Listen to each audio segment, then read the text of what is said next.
Tea Squad. It's me, Keisha, and I'm here with my all tea, all shade growing up hip hop season 5 episode 4 review. Hope you all had a merry Christmas. I had a wonderful Christmas. I love you guys. Let's get it started. We got a lot to go over. So on tonight's episode, Angela goes to see her dad dressed like a goddamn figure skater. I didn't know if I was looking at Tanya Hardin. What's that girl, Christy Yamaguchi? I didn't know who the fuck I was looking at, child. JoJo, his girlfriend Tanice, or his fiance Tanice, and Vanessa come over. They making pieces as a family. Run doing green screens this season like Tretchy is, so he getting a check. Both of them are. JoJo wants another kid, and he wants to have this conversation with Tanice because he wants to have a big family like his father. So Tanice tells Vanessa and Angela she's picked out a date for the wedding, that she's decided they're going to have the wedding in New York since it's very last minute.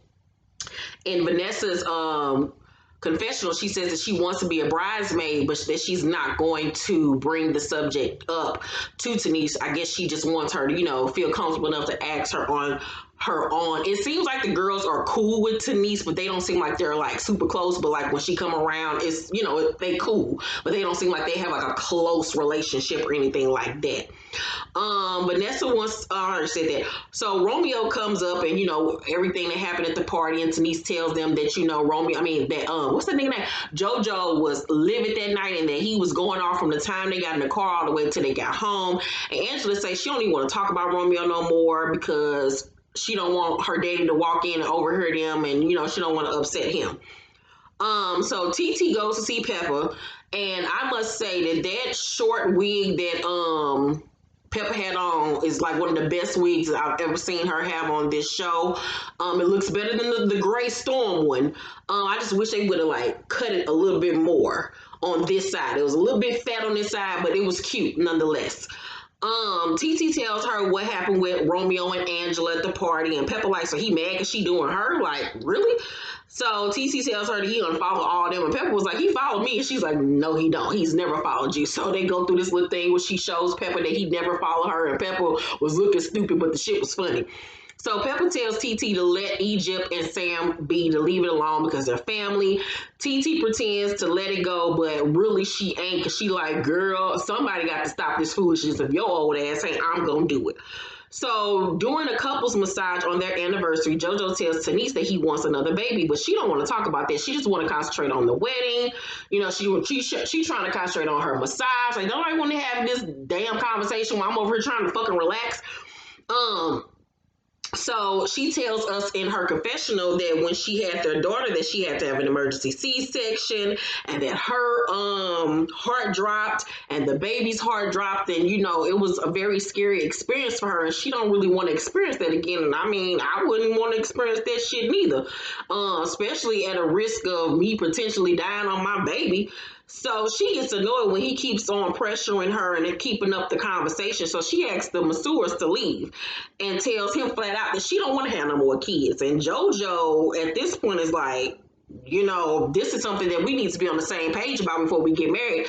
So he wants them to sit down with his father for couples counseling, which they very well should, because that's like a deal breaker, whether a person wants more children or not. Yeah, they have their daughter, but if he wants another child and she's not willing to give him one, that will, spark some contention in their relationship. So that is a big topic that they do need to tackle before they get married. I understand where she's coming from. Like she said, she's gave up the first 3 years of their daughter's life to focus on the baby. She wants, to get out here and do her own thing. Don't nobody just want to be a stay-at-home mom all the time. And then, we got to get fat. We got to go through the 9 months. We got to be the one to watch that little motherfucker all day long while you get to go and do whatever you want to do. You know what I'm saying? But then for him, I understand where he's coming from. He does want to have more children. And, he's entitled to that. So they really do have to figure that whole thing out. So then we get to Brianna, who is in love, child. And I like this version of Brianna. She seems lighter. She seems happier. She seems more fun to be around. I like her more on camera. She is in love, baby. She in there cooking this nigga red velvet lava cakes and etouffee with crawfish and shit. I was like, bitch, invite me over. I'm hungry. I'll fuck you. So, her little nigga coming there, his name is So-So, and he muscle bound, chocolate with dreads. He ain't my cup of tea, but his body was nice. Now, his body was everything from the front. When he turned around, he had some acne on his back, but, you know, I guess when she fucking him, she act like it's Braille or some shit, but I couldn't get with that acne on his back. But from the front, from the neck down, he could get it. So she tells him that she asked Angela to go with her for tea. And then basically she doesn't really understand what she did to Angela, but she know that she offended her. I'm like, girl, you know what you did to that girl. And she says that she don't want to be judged by Angela or whatever. And I was like, why do you give a fuck what Angela Simmons thinks about you? Like, I don't give a fuck what no bitch think about me.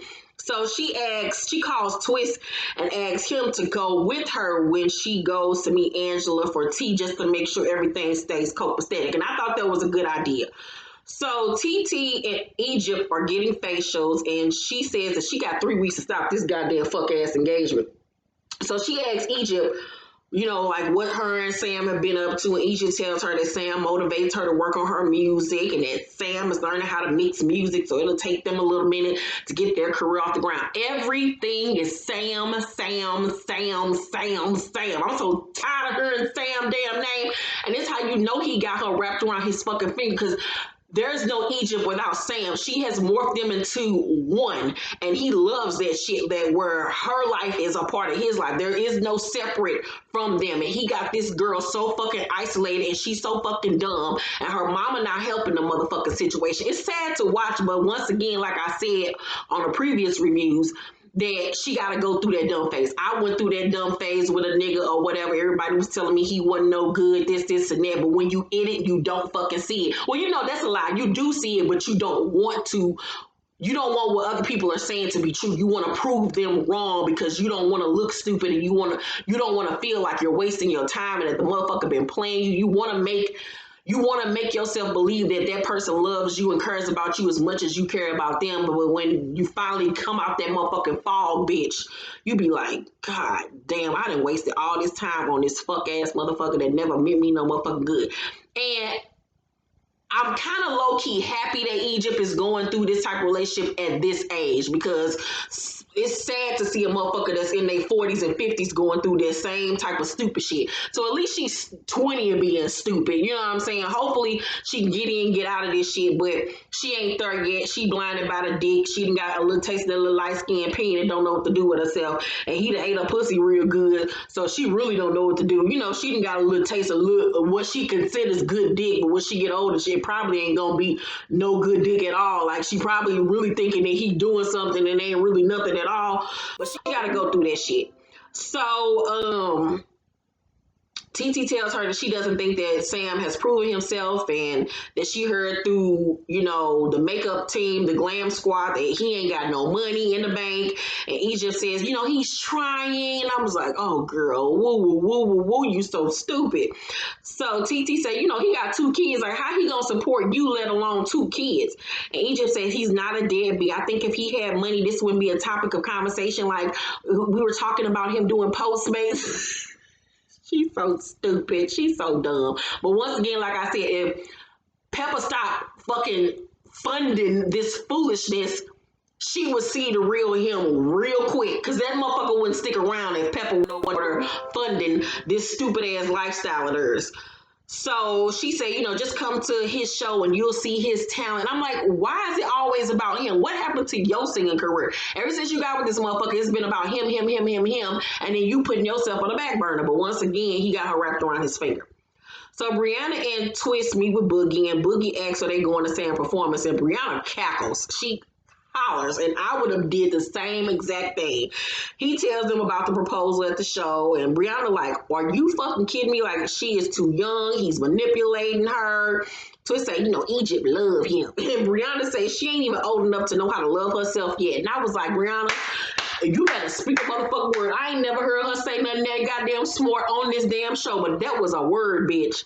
So, She was like, do he even have a job? Like, no, he don't. She was like, I would love for him to show me how he can provide for her, especially if he knock her up like he did the other two bitches. Like, and Twist was like, he got 2 other kids, and they was like, yeah, he does. So motherfuckers was even, shocked to find out that this nigga got other kids and shit. Child, this is a mess. So Dame says that Ava, his daughter, with Rachel Roy, broke his heart when he went to court to get more time with his daughter Tallulah, and then she wrote a declaration stopping it. He doesn't know why she did it. His new girlfriend or whatever tears up in her confessional over Ava not being around because she's really close to the little girl and she wants the girl to be a part of this new baby. And it was sad to see that. So Run plays basketball with JoJo, and JoJo asked him to officiate his wedding, which was very sweet. Like, to be someone that watched Run's house growing up and to see where we are now with JoJo, it is a beautiful thing to watch. Rev tells him that he's proud of his transformation because JoJo tells us, at that point in time when JoJo was a teenager, I remember him wilding out and he had got arrested and all that shit was going on with him, and we find out that Rev had cut him off financially, and he had to go through that and get himself together. Now he's on the right track, so I'm happy for JoJo. And JoJo, tells him that he really wants him and Tanice to come to counseling with Rev, and Rev was like, come on, but he never mentioned it to Tanice, so I don't know if Tanice know that they about to go to couples therapy. And especially with his father, I wouldn't feel comfortable talking to my father-in-law about my issues with my soon-to-be husband, which is your son. Like, that's cutting it too close to home because you don't want to get your family all in y'all business. It's too much. So Brianna and So ride with Twist to go have tea with Angela. Twist tells her, to go in with the right kind of face because, she be looking crazy in the face sometimes. And just to not be so abrasive, because she can come off-putting at times. So Boogie goes to Ava's photo shoot and they talk about the deposition. And Ava says that she was sticking up for Tallulah, which is her little sister.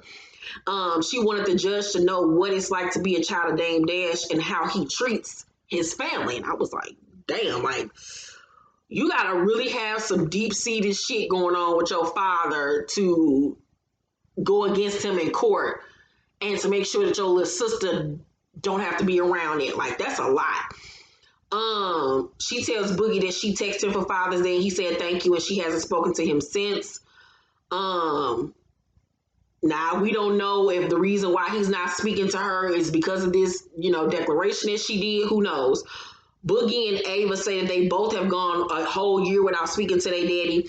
Me and my father growing up had the type of relationship where we can go a couple of months without talking to each other, but that's just the type of relationship we had. My father was never the type of father growing up that called every day and did all that type of stuff. I knew he loved me, but he just wasn't there like he needed to be. And it's funny that now that I'm damn near 40, I talk to my father now more than I ever had growing up. So, I think that Ava and Boogie and them, what we learn as adults is that our parents do the best that they can with what they have.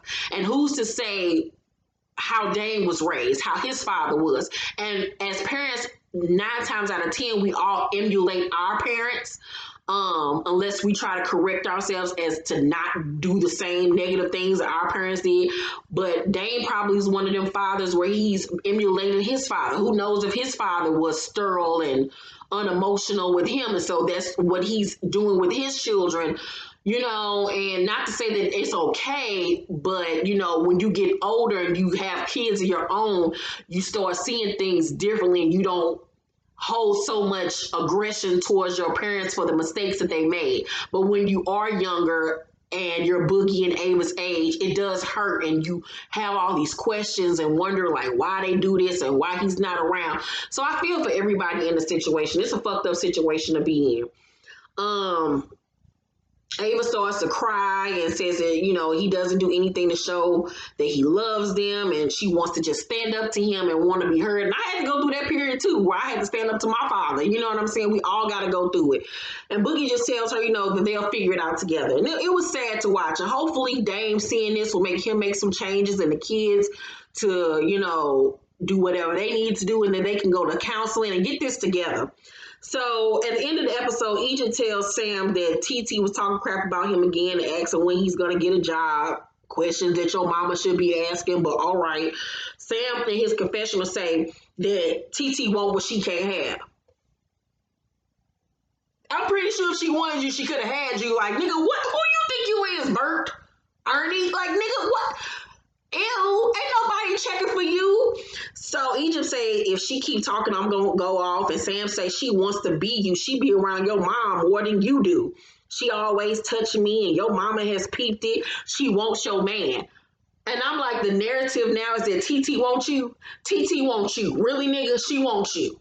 TT wants you. A nigga with 2 baby mamas, 2 children, and no job that looks like he belongs on Sesame Street. She wants you. Okay, nigga. All right. You have lost your mind. This is such a classic manipulative move for a nigga to isolate a female away from the people that's gonna try to knock some fucking sense in her head. See, now, if Peppa was against him, he'd be doing the same thing to her ass. Girl, and the fact that Peppa even agreed with the shit in front of them and said that, yeah, I peeped that she be on you too. What kind of fuck ass family is this? Girl, TT, fuck all of them. Fuck all of them. Let them all be stupid. As far as I'm concerned, let them all be dumb. Peppa dumb, Asia dumb, Sam dumb. Only person that got some sense is TT and Tyran. Girl, fuck them. But your motherfucking auntie to say some shit like that to you, to some nigga that's mooching off her and her daughter. Girl, Sam, I'm with you now. I'm team Sam. Continue to mooch off they stupid asses because they all dumb. Oh, I almost choked on my goddamn spit. They all fucking stupid. That's why Peppa was over there fucking that gay nigga last season. He should have continued to use her stupid ass. This stupid ass bitch. That shit have pissed me off. Let me know what y'all thought about tonight's episode. Make sure to thumbs up this video, like it, subscribe, and hit that notification bell button. Starting Saturday is my roll-up of my top 10 albums, movies, books, and television shows of 2019. So get ready for those last 4 videos of 2019, you guys. I love you. Thank you for rocking with your girl. See you on the next video. Bye.